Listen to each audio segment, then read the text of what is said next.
the top was probably the discussion that both the leaders had about a desire from Volodymyr Zelensky for Australia to impose additional sanctions on Ukraine. Now, Australia's already done this. There's some 1,500 entities and people who have been hit with sanctions, but obviously Zelensky's on a global push now to try and ramp up pressure on Russia in the wake of those stalled talks last week. So he's said to the Prime Minister basically he'd like to see more.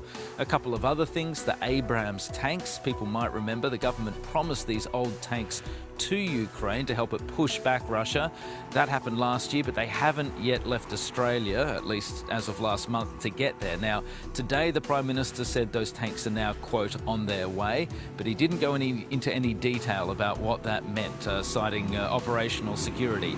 And then finally, of course, there's the case of Oscar Jenkins, the Australian man who was arrested by Russia late last year and then sentenced last week to 13 years in a maximum security jail.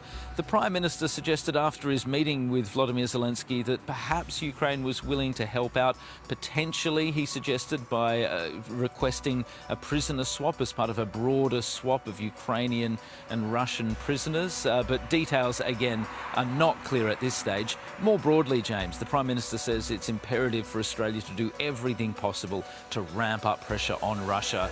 Let's take a listen to what he had to say. We continue to look at whatever we can do to place pressure on Russia. It's important as well that we continue to send the message to the globe that we stand with Ukraine.